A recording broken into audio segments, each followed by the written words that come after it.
Hello bankers, a very good evening to all of you. स्वागत है आप सभी का हमारे official YouTube channel JAIIB CAIIB वाला पर। शाम के 7 बज रहे हैं। मैं भास्कर मिश्रा आपके लिए लाया हूं एक बहुत ही खास सेशन आपके सीआईबी पेपर 3 एबीएनएफएम से संबंधित। और ये सेशन आपको गाइड करेगा कि कैसे आप इन आने वाले 10 दिनों में अपने सीआईबी एबीएफएम से संबंधित प्रिपरेशन को आप कैसे बूस्ट कर सकते हैं और कैसे आप एग्जाम में 50 प्लस सिक्योर कर सकते हैं। तो यही सेशन है। सीआईबी जून 2026 टारगेट है आपका एबीएफएम जो कि पेपर 3 है। 13 ऑफ जून को शेड्यूल है। How to score 50 plus in 10 days, ये कंप्लीट स्ट्रेटेजी है आपके लिए यहां पर। और सबसे दिक्कत वाली बात क्या है आपके लिए, आपके नजरिए से, वो ये है सबसे बड़ी दिक्कत कि आपके 2 एग्जाम जो है वो लगातार शेड्यूल है। जब भी ऐसा होता है कि 2 पेपर अगर आप एक कंसेक्यूटिव डेट पर शेड्यूल हो, देखिए 13 जून को, 13 जून को और 14 जून को 2 लगातार पेपर है। 14 ऑफ जून को, तो 13 जून को आपका एबीएफएम का पेपर है जो अपना पेपर है, और 14 को आपका बीआरबीएल का पेपर है। ठीक है, और दिन कितने आपके पास हैं? 7 तारीख को आपका बीएफएम का पेपर है। 7 तारीख से ही हम 7 ऑफ जून से ही हम आपकी प्रिपरेशन शुरू करवा देंगे। शाम को 7:30 बजे से आपके लिए मैं सेशन ला रहा हूं।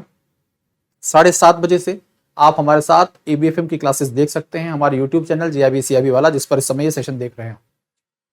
सबसे पहले हम पीवाईक्यू पर चर्चा करेंगे। प्रीवियस ईयर क्वेश्चंस जो पूछे गए हैं, जो इंपॉर्टेंट चीजें, इंपॉर्टेंट टॉपिक्स हैं, रिपीटेटिव क्वेश्चंस हैं, उन सब पर चर्चा करेंगे, जैसे कि आपको एक आइडिया हो जाए। आज का ये सेशन जो है ये खास इसलिए है क्योंकि आपके पास मात्र बचे हैं 10 दिन। आप इन दिनों का इस्तेमाल बीएफएम के लिए कर सकते हैं, थोड़ा थोड़ा समय निकालकर एबीएफएम पर भी फोकस कर सकते हैं, क्योंकि बीएफएम और एबीएफएम ये 2 सबसे टफ सब्जेक्ट में से एक है। ठीक है, दोनों टफ है पेपर आपके लिए। आपके इस पर्टिकुलर पेपर में 4 मॉड्यूल्स हैं। चारों मॉड्यूल की जब बात करें तो मॉड्यूल ए जो है ये पूरा थ्योरेटिकल है, पूरी थ्योरी है और लेंदी है, कंप्लीट थ्योरी और लेंदी भी है, लेंदी भी है काफी। ठीक है, मॉड्यूल डी ये भी पूरा थ्योरेटिकल है। और आपकी जानकारी के लिए सबसे अच्छी बात यह है कि इसमें जो 7 यूनिट हैं, 7 यूनिट्स हैं, 7 यूनिट जो हैं, हर एक यूनिट से अगर 3 क्वेश्चन आए तो मान लीजिए 20 क्वेश्चन तो बनेंगे यहां से मिनिमम, तो 20 क्वेश्चन तो बनने ही हैं। और सबसे अच्छी बात यह है मॉड्यूल डी के अंतर्गत कि हर एक यूनिट एक अलग कॉन्सेप्ट के साथ जुड़ी हुई है। तो लिमिटेड टॉपिक्स हैं, लिमिटेड कंटेंट है, एज पर आपके सिलेबस के रेफरेंस बुक मैकमिलन के आधार पर हम आपको पढ़ाएंगे। तो ये स्कोरिंग है, मॉड्यूल डी स्कोरिंग है, इजी है। मॉड्यूल ए जो है लेंदी है और साथ साथ में बहुत सारे इसमें टॉपिक्स दिए गए हैं, थ्योरी बहुत ज्यादा है। तो हम आपको क्या स्ट्रेटेजी बता रहे हैं उस पर फोकस करिएगा। मॉड्यूल वाइज सारी स्ट्रेटेजी बताई जाएगी आपको। मॉड्यूल ए से आपको इंपॉर्टेंट टॉपिक सारे पढ़ने हैं, सारे इंपॉर्टेंट टॉपिक, ज्यादा डिटेल में मत जाइए, केवल इंपॉर्टेंट टॉपिक पर फोकस करेंगे। तो मॉड्यूल ए से जो भी 15 से 16 क्वेश्चन पूछे जाते हैं एग्जाम में, ठीक है, 15 से 20 क्वेश्चन ही आते हैं एग्जाम में से, उसमें से आप आसानी से 12 से 15 पा सकते हैं। ठीक है, तो ये चारों मॉड्यूल हैं। मॉड्यूल बी और मॉड्यूल सी जो हैं ये दोनों एग्जाम में आपको नंबर ऑफ न्यूमेरिकल, कम से कम मिनिमम मान के चलिए 30 के करीब आपको न्यूमेरिकल दिखेंगे। यहां से न्यूमेरिकल्स की संख्या जो है वो नियर अबाउट 30 मार्क्स, 30 मार्क के आपको न्यूमेरिकल दिखेंगे। ठीक है, और साथ साथ में आपको यहां पर केस स्टडी भी मिल जाएंगे और एमसीक्यूज भी मिल जाएंगे। तो ये 2 मॉड्यूल जो हैं, इन 2 मॉड्यूल पर आपने फोकस कर लिया तो मान के चलिए 60% से ज्यादा, मोर देन 60% आप कवर कर ले जाएंगे सीआईबी एबीएफएम। तो मेरा आप सभी साथी बैंकर से ये कहना है कि ये जो 2 मॉड्यूल है ना, इन पर थोड़ा फोकस ज्यादा करना होगा। और आप अगर हमारे साथ जुड़ जाएंगे हमारे मैराथन क्लासेस में तो काफी कुछ भला हो जाएगा आपको और आराम से आप सिक्योर कर सकते हैं 50 प्लस। अब आपके सामने क्या, कौन सी ऐसी गलतियां हम करते हैं एग्जाम में जाकर, और ऐसी गलतियों को आपको दोहराना नहीं है, उसके बारे में वहां तक जाना ही नहीं है, उन गलतियों को अवॉइड करना है। तो avoid these mistakes and score 50 plus in ABNFM. सबसे पहले तो बहुत सारे बैंकर जो हैं वो बिना मॉड्यूल सी और डी के, बिना मॉड्यूल बी और सी के एग्जाम में पहुंच जाते हैं। मॉड्यूल बी और सी इंपॉर्टेंट है आपको। अब ये नहीं देखना कि कौन सा आसान है, आसान से कम क्वेश्चन पूछे जाएंगे। मॉड्यूल बी में लेंदी मॉड्यूल है, नंबर ऑफ न्यूमेरिकल्स बहुत ज्यादा हैं, टॉपिक्स जो है इंपॉर्टेंट बहुत सारे। मॉड्यूल सी में भी सेलेक्टेड टॉपिक्स बहुत ही खास है, तो इन दो मॉड्यूल को तो करना जरूरी है, ये दो मॉड्यूल आपको छोड़ने नहीं है। जो लोग बोलते हैं कि एक दो मॉड्यूल छोड़ दीजिए बाकी अच्छे से कर लीजिए, ऐसा नहीं, सभी मॉड्यूल पर फोकस करना है। हाँ, कुछ मॉड्यूल ऐसे होंगे, एक दो मॉड्यूल आप ऐसे कर सकते हैं कि उनमें से इंपॉर्टेंट टॉपिक्स पर फोकस कर लीजिए, बाकी दो मॉड्यूल को अच्छे से कर लीजिए। तो मॉड्यूल बी और सी, इन दो मॉड्यूल से आपको न्यूमेरिकल्स देखने को मिलेंगे, आपको केस स्टडीज मिल जाएंगी, आपको एमसीक्यूज मिल जाएंगे, और इनका वेटेज जो है अकेला, इनका वेटेज जो है मान के चलिए मिनिमम 60% या उससे ज्यादा के भी क्वेश्चन पूछे जा सकते हैं। ठीक है, कभी भी आप दिमाग में ये मत रखिएगा कि आप न्यूमेरिकल्स छोड़ देंगे तो आपका पेपर क्लियर हो जाएगा। दूसरी गलती आमतौर पर आदमी क्या करता है कि प्रिपरेशन थोड़ा लेट शुरू करता है और न्यूमेरिकल सोचता है कि न्यूमेरिकल में फंस जाऊंगा तो मेरा समय बर्बाद हो जाएगा। ऐसा नहीं है, एक समय पर केवल एक न्यूमेरिकल पर फोकस करिए, एक समय पर एक न्यूमेरिकल के कॉन्सेप्ट को समझिए, उस पर थोड़ी सी प्रैक्टिस करिए, 3-4 क्वेश्चन अच्छे से लगाइए, आपका वो पर्टिकुलर सेक्शन पूरा हो जाएगा। एग्जाम में न्यूमेरिकल बहुत ज्यादा टफ नहीं पूछे जाएंगे, बट न्यूमेरिकल्स का जो वेटेज होता है वो अच्छा होता है।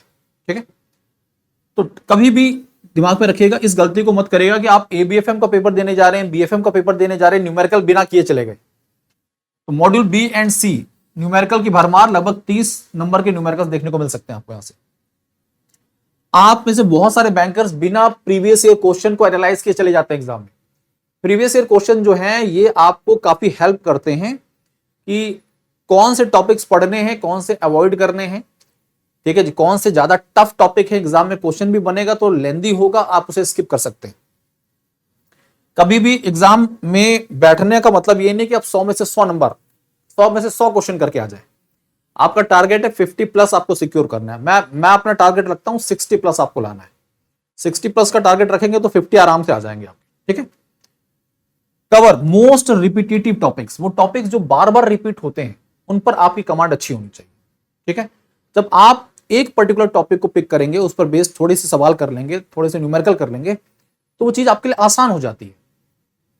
जब चीजें आसान हो जाएंगी तो उसे आपको करने में, सॉल्व करने में ज्यादा समय नहीं लगेगा। ठीक है, module A cover only important topics. देखिए मैंने आपको लिख दिया, क्लियरली मेंशन कर दिया कि आपने अगर तैयारी देर से शुरू की है तो मॉड्यूल ए से केवल इंपॉर्टेंट टॉपिक पढ़ना शुरू करिए।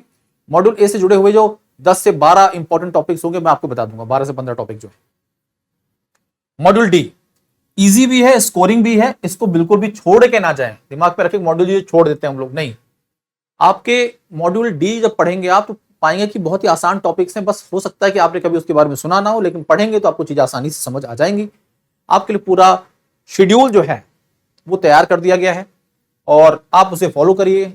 बीएफएम के पेपर के बाद तुरंत जुड़िए। How to attempt paper, paper को कैसे अटेम्प्ट करना है। आप एग्जाम में जैसे बैठते हैं, एग्जाम सेंटर में एंटर करते हैं, सिस्टम के सामने बैठते हैं, तो देखिए या तो डर कब नहीं होता है, डर तब नहीं होता जब आपने कुछ नहीं पढ़ा है। थोड़ा भी पढ़ के जाते हैं जब, ठीक है, थोड़ा पढ़ के गए हैं, ज्यादा मेहनत कर ली है, थोड़ा सा मन में डर आ जाता है। ठीक है, डर का मतलब यह है कि मेहनत कर रहे हैं आप, एग्जाम में जाके बैठ रहे हैं, वो भी टाइम कंज्यूम हो रहा है, पेपर नहीं क्लियर होगा तो फिर नेक्स्ट साइकिल का वेट करना पड़ेगा। अब सोचिए अगर आपने इस बार पेपर नहीं क्लियर किया तो नेक्स्ट साइकिल 6 महीने बाद है, दिसंबर में, तो आपका जो इंक्रीमेंट है वो क्या हो गया, स्टक हो गया। आपका ये नुकसान है, ये क्या है, लॉस है। ठीक है, लॉस नहीं होना चाहिए, आप बैंकर हैं। तो देखिए जब आप पेपर में बैठ जाते हैं, एग्जामिनेशन सेंटर में एंटर कर जाते हैं और क्वेश्चन अटेम्प्ट करना शुरू करते हैं, तो सबसे पहला आपको अपना कॉन्फिडेंस, अपने आप को मोटिवेट करना है। Start with easy questions, lengthy question पर फोकस मत करिए, इजी क्वेश्चन जो हैं उनको अटेम्प्ट करना शुरू करिए। न्यूमेरिकल्स जो आसान होते हैं उन पर फोकस करिए। शुरुआत के 30 से ज्यादा 40 मिनट, 45 मिनट आप आसान क्वेश्चन को वहां पर फिल्टर करके फटाफट इजी क्वेश्चन को पिक कर लीजिए। देखिए अगर आप शुरुआत में इजी क्वेश्चन नहीं कर रहे हैं, आखिर में आपके पास समय कम बच रहा है, तो उसी कम समय में आपको सारे क्वेश्चन को मार्क भी करना होता है और आपके सामने आसान सवाल आ जाएगा तो आपके पास टाइम ना हुआ तो आप उसे सॉल्व भी नहीं कर पाएंगे। तो एक आता हुआ इजी क्वेश्चन आपके हाथ से निकल जाएगा। ठीक है, मैं आपको एकदम वही स्ट्रेटेजी बता रहा हूं जो एक एस्पायरेंट को इंप्लीमेंट करनी चाहिए अपने एग्जाम्स में। ठीक है, तो आपको शुरुआत करनी है आसान सवालों से, आसान न्यूमेरिकल से, जिन्हें आप फटाफट कर लें और 50 के करीब पहुंच जाएं। आसान चीजों को आप जल्दी करेंगे, समय कम लगता है उस पर, एट द एंड के चक्कर में मत पड़िएगा, आता हुआ सवाल भी छूट सकता है। ठीक है, फिर आपको जाना है मॉडरेट पर, फिर आपको 1 घंटा मॉडरेट पर फोकस करना है, मॉडरेट टू हाई वालों पर। और जितना आता था आपने कर लिया, जितना आता था आपने 1 घंटे 45 मिनट 1 घंटे 40 मिनट में जितना आपको आता था आपने कर लिया है। अब आपके पास समय बस वही बचा है कि आप मार्क कर दें सारे क्वेश्चंस को, क्योंकि नेगेटिव स्कोरिंग नहीं है, माइनस मार्किंग नहीं है, तो आपको सारे क्वेश्चन अटेम्प्ट करने हैं, क्योंकि no negative scoring, negative scoring नहीं है। अच्छी बात यह है, इस अप्रोच के साथ आगे बढ़ेंगे आप तो डेफिनेटली आप 50 प्लस लाने वाले हैं, और मुझे पूरी उम्मीद है कि आप 60 के करीब पहुंच जाएंगे। ठीक है, अब हम आपको बताने जा रहे हैं मॉड्यूल वाइज कौन से टॉपिक्स इंपॉर्टेंट हैं। इस पर्टिकुलर पेपर को स्कोर करने के लिए, क्लियर करने के लिए आपको क्या स्ट्रेटजी फॉलो करनी चाहिए मॉड्यूल वाइज। मैंने आपको पहले बोला कि मॉड्यूल ए लेंदी है, मॉड्यूल ए लेंदी है और पूरा थ्योरेटिकल है, पूरा थ्योरी है। तो आप इसमें इस पर्टिकुलर यूनिट से केवल इंपॉर्टेंट टॉपिक्स पढ़िए जो एग्जाम में पूछे जा चुके हैं, या फिर जो मैं आपको बता रहा हूं। ठीक है, तो रिपीटेटिव टॉपिक्स, इंपॉर्टेंट टॉपिक्स वो आपको पढ़ना है। जब आप बेसिक्स ऑफ मैनेजमेंट पढ़ेंगे तो पाएंगे कि स्ट्रेटेजिक मैनेजमेंट एक टॉपिक है, इसके सभी इंपॉर्टेंट एलिमेंट्स, यानी कि 4 इंपॉर्टेंट एलिमेंट्स होते हैं इसके, यहां से क्वेश्चन एग्जाम में आ जाता है। इसका जो पहला एलिमेंट होता है वो होता है एनवायरमेंटल स्कैनिंग, एनवायरमेंटल स्कैनिंग या एनालिसिस। ठीक है, जो डिफरेंट टाइप्स के स्कैनिंग या एनालिसिस होते हैं मार्केट को एनालाइज करने के, उसमें से है पेस्ले, स्वॉट, इनमें से एक क्वेश्चन पक्का मिलेगा। तो स्ट्रेटेजिक एलिमेंट जो है, स्ट्रेटेजिक मैनेजमेंट जो है, इसके एलिमेंट से संबंधित क्वेश्चन एग्जाम में पक्का देखने को मिल जाते हैं, इन्हें छोड़ के मत जाइएगा। ठीक है, डिफरेंट टाइप्स ऑफ स्ट्रेटजीज जो होती है, जैसे कॉर्पोरेट स्ट्रेटजी, बिजनेस स्ट्रेटजी और ऑपरेशनल स्ट्रेटजी या फंक्शनल स्ट्रेटजी, इससे क्वेश्चन एग्जाम में पूछ लिया जाता है। अब आपके पहले ही यूनिट में कुछ मोटिवेशनल थ्योरीज दी गई है, जैसे hierarchy, Maslow's need hierarchy, McGregor's X and Y theory, motivation hygiene theory. These are very important theories, इनमें से एग्जाम में क्वेश्चन पक्का मिल जाता है। इनके कॉन्सेप्ट को समझ लीजिएगा, हम समझा देंगे आपको। 7 तारीख को हम प्रीवियस ईयर क्वेश्चन पर डिस्कशन कर रहे हैं, 8 तारीख मंडे है, मंडे को हम मॉड्यूल ए फिनिश करेंगे, और फिर रात को 11 बजे से आपके लिए प्लान कर रखा है कि मॉड्यूल बी पर बेस्ड न्यूमेरिकल्स कराएंगे आप। तो जो आने वाले दिन हैं बड़े ही मजेदार होने वाले हैं, पढ़ने में आपको जबरदस्त मजा आने वाला है। टोटल क्वालिटी मैनेजमेंट एक कॉन्सेप्ट है, ये एग्जाम में TQM के नाम से देखिए पूछा जाएगा। अगर आता है तो बहुत ही आसान सा कॉन्सेप्ट है, इसमें भी 4 एलिमेंट्स आते हैं, कर सकते हैं। Very important, management by objective, MBO आता है कई बार एग्जाम में। ठीक है, कंटिजेंसी प्लानिंग, इमरजेंसी प्लानिंग, यानी कि एक तरह से principles of organizing, principles of organizing. ठीक है साथियों, ऑर्गेनाइजिंग फंक्शन जो है उसमें से कुछ प्रिंसिपल्स हैं, जैसे कि डेलीगेशन क्या होता है, स्पैन ऑफ कंट्रोल से कई बार एग्जाम में क्वेश्चन पूछ लिए जाते हैं।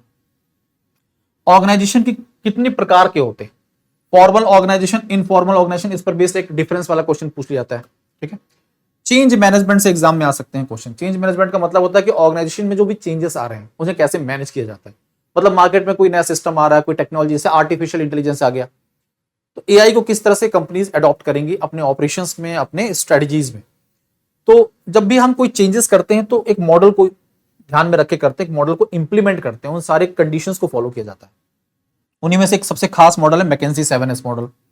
ठीक है, एडकर मॉडल और कर्ट लेविन 3 स्टेज मॉडल। तो ये सब कुछ मॉडल्स हैं, इनके बेसिक कॉन्सेप्ट पढ़ लेंगे तो आपको एग्जाम में अगर सवाल या फिर केस स्टडी बन गए तो आप आसानी से कर पाएंगे। स्टाफिंग तीसरी यूनिट है, तीसरी क्या इसकी स्टाफिंग जो है वो चौथी यूनिट होती है, 4th यूनिट होती है। इसमें फेसेट्स क्या होते हैं, 3 प्रकार के फेसेट्स होते हैं, recruitment, selection and training development. Types of recruitment से एग्जाम में क्वेश्चन पूछ लिया जाता है। ठीक है, परफॉर्मेंस अप्रेजल से एग्जाम में क्वेश्चन आता है, मेथड्स क्या होते हैं इसके पूछ लिए जाते हैं। तो इसके बाद डायरेक्टिंग फंक्शन, डायरेक्टिंग फंक्शन की जब भी बात करते हैं इसके 4 एलिमेंट हैं, इसके 4 एलिमेंट हैं, और एलिमेंट जो है वो है communication, supervision, motivation and leadership. Leadership से आपको एग्जाम में या तो केस स्टडी मिलेगा या फिर MCQs मिलेगा। टाइप्स ऑफ लीडरशिप से, ऐसे मोटिवेशन जो थ्योरीज हैं इनसे आपको केस स्टडीज मिल सकती है और MCQ मिल सकता है। तो हम मॉड्यूल ए से संबंधित जो सेशन ला रहे हैं वो कब ला रहे हैं, वो 8th को ला रहे हैं। कब ला रहे हैं, 8 तारीख, 8 जून को, 8 जून को आपको मॉड्यूल ए से संबंधित सेशन मिल जाएगा। ठीक है, लास्ट फंक्शन होता है कंट्रोलिंग, 6ठी यूनिट है, और इसमें कंट्रोलिंग फंक्शन जो है उसमें स्टेप्स कितने होते हैं, टाइप्स ऑफ कंट्रोल मैनेजमेंट। कई बार एग्जाम में ठीक है, यहां से पूछ लिया जाता है कितने प्रकार के कंट्रोल मैनेजमेंट टेक्निक्स होती हैं। ठीक है, कंट्रोल जो मेथड्स होते हैं, कंट्रोल टेक्निक्स होती हैं, वो दो प्रकार की होती हैं, ट्रेडिशनल होती है और एक होती है आपकी मॉडर्न टेक्निक। तो कई बार एग्जाम में क्वेश्चन पूछ लिया जाता है कि ब्रेक इवन कैलकुलेट करना है कैसे, ब्रेक इवन पॉइंट कैसे कैलकुलेट करते हैं। इस पर एक न्यूमेरिकल एग्जाम में पहले भी पूछा गया है, फिर से पूछा जा सकता है कि ब्रेक इवन पॉइंट कैलकुलेट करना है तो इसका क्या मेथड होता है। तो यहां से एक न्यूमेरिकल कई बार एग्जाम में पूछ लिया जाता है, ये इंपॉर्टेंट है वेरी। पर्ट एंड सीपीएम ये मेथड्स होते हैं, कंट्रोलिंग मेथड्स, कोबिट कोसो, तो इनसे क्वेश्चन बन सकते हैं। तो these are the few near about 15 के करीब टॉपिक है मॉड्यूल ए से। लेंदी मॉड्यूल है, थ्योरेटिकल है, बट इन टॉपिक्स को पढ़ लीजिए, इनको छोड़ेगा नहीं, इनमें से एग्जाम में क्वेश्चन मिलेगा आपको डेफिनेटली, और मान के चलिए 12 से 15 नंबर आपको आसानी से यहां से मिल जाएंगे। अब ले चलते हैं आपको दूसरे मॉड्यूल की तरफ, जो कि मोस्ट इंपॉर्टेंट है, मोस्ट इंपॉर्टेंट मॉड्यूल है। और इस मॉड्यूल को अगर आपने नहीं पढ़ा तो दिक्कत हो सकती है, तो इसलिए मेरा कहना है कि इस पर ज्यादा फोकस करिए। इसमें 6 यूनिट्स आती हैं, सबसे इंपॉर्टेंट जो यूनिट्स हैं आपकी वो है 8th यूनिट, 9th यूनिट। ये 2 यूनिट बहुत ही खास हैं, ठीक है, तो इनसे काफी क्वेश्चन एग्जाम में कम से कम मान लीजिए 12 नंबर, 12 से 15 नंबर तो आपको यहीं से मिल जाते हैं। अब इसके अंतर्गत क्या क्या चीजें आती हैं, सबसे पहले तो प्रेफरेंस शेयर, प्रेफरेंस कैपिटल से एग्जाम में क्वेश्चन पक्का मिल जाएगा आपको, ठीक है। यहां से आपको न्यूमेरिकल पक्का मिलते हैं 5 से 6 नंबर के, degree of financial leverage, operating leverage, combined leverage, numericals पक्का मिलेंगे ऐसे, very important. Capital budgeting technique या कैपिटल इन्वेस्टमेंट टेक्निक जो होती है, मतलब आप किसी प्रोजेक्ट पे इन्वेस्टमेंट करने से पहले जिस तरीके से आप उस पर्टिकुलर प्रोजेक्ट को एनालाइज कर रहे हैं, उसके लिए क्या क्या तरीके हैं, पे बैक मेथड होता है, एनपीवी, प्रॉफिटेबिलिटी इंडेक्स, एआरआर। यहां से इतने, ये जो 4 मेथड लिखे हैं, यहां से आपको मान के चलिए एटलीस्ट 5 नंबर या 5 क्वेश्चन एटलीस्ट मिलने ही हैं, 5 क्वेश्चन तो मिलने ही हैं आपको, ठीक है। 4 से 5 एमसीक्यू और न्यूमेरिकल्स आपको देखने को मिल जाएंगे। सीएपीएम इंपॉर्टेंट है, तो जो बातें यहां लिखी गई ना बहुत खास है, एकदम फिल्टर करके आपके सामने रखा गया है। सीएपीएम जब पढ़ते हैं तो capital asset pricing model, beta क्या है, सेंसिटिविटी रिस्क क्या होती है, सब कॉन्सेप्ट है, ठीक है। बीटा पर बेस्ड न्यूमेरिकल पूछा जा सकता है। सेंसिटिविटी एनालिसिस क्या होती है, टाइप्स ऑफ एनालिसिस एग्जाम में पूछे जा सकते हैं, ठीक है। डेफिनेशन ये थ्योरेटिकल है, 1-2 न्यूमेरिकल बन सकता है। ये बेसिक चीज है, देखिए फॉरवर्ड रेट, फ्यूचर रेट क्या होता है, स्पॉट रेट का कैलकुलेशन कैसे किया जाता है, रिस्क एडजस्टेड डिस्काउंट रेट कैसे पता करते हैं, ये यहां से आपको एग्जाम में डेफिनेटली 2 से 3 नंबर के क्वेश्चंस मिल जाएंगे। सर्टेनिटी इक्विवेलेंट कोफिशिएंट इंपॉर्टेंट है, एग्जाम में क्वेश्चन बना देता है, ठीक है। सीवीपी एबीसी पढ़ लीजिएगा, थ्योरेटिकल है, देख लीजिएगा। अब बात करते हैं मॉड्यूल सी की। मॉड्यूल सी की जब चर्चा की जाती है तो यहां पर थ्योरेटिकल यानी कि थ्योरी और न्यूमेरिकल दोनों मिक्स है। 6 यूनिट यहां पर भी हैं, लेकिन इन 6 यूनिट में से जो बहुत ही फिल्टर्ड कंटेंट आपके सामने रखा जा रहा है, इनको पढ़ लिया सब कुछ अच्छा हो जाएगा। पहले तो बेसिक कुछ क्वेश्चंस बन सकते हैं एमसीक्यू के, कितने प्रकार की वैल्यूएशन अप्रोचेस यूज की जाती है और किस प्रकार की कंपनी में कौन सा वैल्यूएशन अप्रोच यूज किया जाता है। तो मार्केट अप्रोच, इनकम अप्रोच और कॉस्ट अप्रोच, 3 प्रकार के अप्रोचेस होते हैं। डीसीएफ वैल्यूएशन मेथड, मतलब हम किसी भी असेट की वैल्यूएशन कैसे पता करते हैं, उसके 2 तरीके, 2 कैटेगरी में बांट देते हैं, एक डीसीएफ होता है, एक नॉन डीसीएफ होता है। डीसीएफ मेथड में जो सबसे इंपॉर्टेंट और एग्जाम में क्वेश्चन बनाते हैं वो होता है डिविडेंड डिस्काउंट मॉडल, इसे शॉर्ट में डीडीएम बोलते हैं। इसके कई टाइप्स हैं, जैसे constant growth, zero growth, 2 stage, H model, 3 stage. तो आपके जो ये शुरुआत वाले ये 2 तो बहुत आसान है, ये 2 जो मॉडल हैं बड़े आसान हैं, ये तो आप आज पढ़ेंगे तो आज क्लियर हो जाएगा, 15 मिनट का समय दे दीजिए, ये क्लियर हो जाएगा आपका आसानी से। तो थोड़ा सा टफ रहते हैं वो 2 स्टेज है और एच मॉडल है। इन्हें मैं आपको विस्तार पूर्वक 8 तारीख को रात को 11 बजे आपके लिए न्यूमेरिकल का सेशन रखा गया, 1.5 से 2 घंटे का, उसमें मैं विस्तार पूर्वक समझाऊंगा, जैसे कि आपको सारी चीजें क्लियर हो जाएंगी। तीसरी यूनिट है आपकी नॉन डीसीएफ वैल्यूएशन मेथड। यहां पर भी न्यूमेरिकल एग्जाम में आते हैं, जैसे कि इसे स्टॉक वैल्यूएशन मल्टीपल मॉडल भी बोलते हैं, इक्विटी वैल्यूएशन मल्टीपल मॉडल भी बोलते हैं। इसके अंतर्गत P/E ratio, PB ratio, P/S ratio, PEG ratio, इन पर बेस्ड आपको न्यूमेरिकल मिलेंगे, पक्का मिलेंगे। और इन्हें अगर आप छोड़ के चले गए, मान लीजिए आपके एग्जाम में 5 से 6 नंबर, 8 नंबर जाने वाले, तो ये जो PE ratio, PB ratio, PS ratio, PEG ratio, इन पर न्यूमेरिकल पक्का मिलते हैं। ऐसे ही एंटरप्राइज वैल्यूएशन मेथड पर भी आपको न्यूमेरिकल मिलेंगे, EV by EBITDA, EV by book value, EV by sales, इस प्रकार के न्यूमेरिकल्स आपके एग्जाम में पक्का पूछे जाते हैं, आपको पढ़ के जाना है, ठीक है। थ्योरी, अब थ्योरेटिकल पॉइंट ऑफ से देखा जाए, मॉड्यूल सी से आते हैं मर्जर्स और उसके टाइप, इस पर बेस्ड केस स्टडी बन सकती है, एमसीक्यू बन सकता है। डाइवेस्टिचर्स क्या होते हैं, इसके टाइप्स क्या है, इस पर बेस्ड एमसीक्यू केस स्टडी बन सकती है। एलबीओ एमबीओ क्या होता है, ये एमबीओ दूसरा वाला एमबीओ है, ये मैनेजमेंट बाई आउट है, ठीक है। स्पेशल वैल्यूएशन मेथड्स क्या होते हैं, इस पर क्वेश्चन पूछा जा सकता है। स्टॉक एंड डेट अप्रोच क्या होता है वैल्यूएशन का, इस पर बेस क्वेश्चन आ सकते हैं। तो मॉड्यूल सी से ये कुछ सिलेक्टेड टॉपिक्स मैंने आपको बता दिए हैं, ठीक है। तो सिलेक्टेड टॉपिक्स आपको यहां पर बता दिए गए हैं। अब मॉड्यूल डी की बारी आती है। मैं बता चुका हूं पहले कि मॉड्यूल डी इजी है, स्कोरिंग है, क्योंकि जो भी टॉपिक्स आप देखेंगे ना यहां पर तो वेल नोन है। तो हाइब्रिड फाइनेंस क्या होता है, ऐसा फाइनेंस जिसमें डेट और इक्विटी, ऐसे इंस्ट्रूमेंट्स जिनमें डेट और इक्विटी की कैरेक्टरिस्टिक्स पाई जाती है। तो 4 से 5 टाइप के इंस्ट्रूमेंट आपके यहां पर सिलेबस में दिए गए, उनमें से एग्जाम में 2 क्वेश्चन पक्का बनते हैं, 2 से 3। स्टार्टअप फाइनेंस पर आपके लिए केस स्टडी या एमसीक्यूज पूछे जा सकते हैं, ठीक है। Private equity and venture capital पर based question, artificial intelligence, business analytics, green and sustainable. देखिए ये जो टॉपिक्स हैं सब जनरल टॉपिक्स हैं, ये सब जनरल टॉपिक्स हैं, आम टॉपिक जो कि किसी भी स्ट्रीम का स्टूडेंट हो उन्हें इसके बेसिक चीजें पता होती हैं। आपको नहीं पता है तो हमारी जिम्मेदारी है, हम इसको करवा देंगे। और जो थोड़ा सा टेक्निकल है वो एसपीएसी है, प्राइवेट इक्विटी वेंचर कैपिटल है, ये थोड़ा टेक्निकल है, इनके बारे में आराम से विस्तार पूर्वक बताया जाएगा। जैसे लिखिए हाइब्रिड फाइनेंस की जब पढ़ेंगे आप तो प्रेफरेंस शेयर्स क्या होते हैं, वारंट कन्वर्टेबल डिबेंचर्स क्या होते हैं, मेज़ानाइन फाइनेंस एग्जाम में यहां से क्वेश्चन पूछा जाता है। स्टार्टअप फाइनेंस में डीपीआईटी क्या है, स्टार्टअप इंडिया योजनाएं हैं, ये सब इनिशिएटिव, सेतु स्कीम है। स्टार्टअप गाइडलाइंस क्या होती हैं, मतलब किसी भी कंपनी को स्टार्टअप कब बोला जाता है, क्या क्राइटेरिया है, बेनिफिट्स एंड क्राइटेरिया, बेसिक चीजें हैं, एग्जाम में पूछी जाती हैं। एंजल इन्वेस्टर्स स्टार्टअप को कितना कंट्रीब्यूट कर सकता है।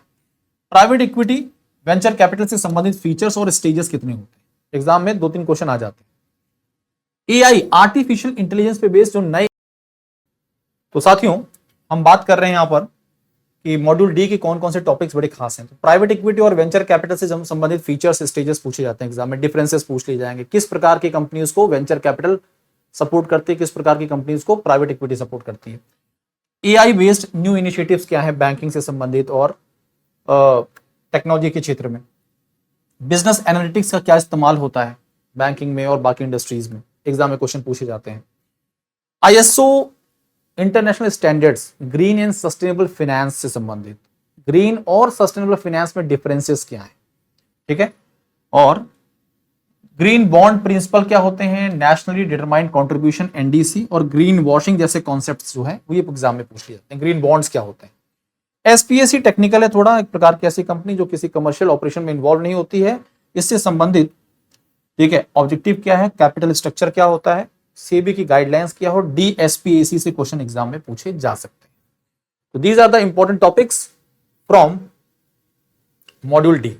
तो इस तरह से आपके लिए ये पूरा स्ट्रक्चर हमने तैयार किया है, स्ट्रेटजी तैयार की है आपके एग्जाम से संबंधित, ठीक है। This is my Telegram channel jab_cap by Bhaskar sir, इसके साथ जुड़ सकते हैं। कोई भी डाउट, कोई भी क्वेरी को बेफिक्र होकर पूछ सकते हैं, आपका अपना चैनल है। एग्जाम क्लियर करना है तो आपके लिए जो यहां पर हमने पूरा शेड्यूल बना रखा है 7 जून से आपके लिए शाम को 7:30 बजे 7:30 PM पर ABN FM की क्लासेस शुरू हो रही हैं, ठीक है। पहला सेशन प्रीवियस ईयर क्वेश्चन पर बेस्ड होगा, मजा आएगा पढ़ने में, मैं आपको इतना प्रॉमिस कर देता हूं यहां पर, ठीक है। 8 को मॉड्यूल ए का डिस्कशन होगा, सेम टाइम रहेगा। फिर 11 बजे से 11 PM से मॉड्यूल बी पर बेस्ड न्यूमेरिकल्स पढ़ेंगे हम, क्योंकि शुरुआत में जितना ज्यादा फोकस कर लिया, जितना ज्यादा पढ़ लिया उतनी अच्छी बात। 9 को फिर हम मॉड्यूल बी पर डिस्कशन करेंगे, 10 को मॉड्यूल सी पर डिस्कशन होगा, 11th को आप डी पर डिस्कशन, और 12th को हम फाइनल मैराथन करेंगे। फाइनल मैराथन होगा हमारा, जिसमें सभी मॉड्यूल्स पर डिस्कशन किया जाएगा, ठीक है। टाइमिंग 7:30 की रखी गई है, आप फ्री भी हो जाएंगे, आराम से हमारे साथ जुड़कर पढ़ भी लेंगे, ठीक है साथियों। तो इस तरह से आज के लिए, अभी के लिए इस सेशन को यहीं पर एंड कर रहा हूं मैं। उम्मीद है सारी बातें आपको क्लियर है, क्या स्ट्रेटजी बताई गई उसको फॉलो करेंगे पढ़ते समय, उन टॉपिक्स को कवर करेंगे जो बताए गए हैं, और आराम से स्कोर करेंगे 50+। ऑल द बेस्ट आपके आने वाले सभी एग्जाम्स के लिए। धन्यवाद।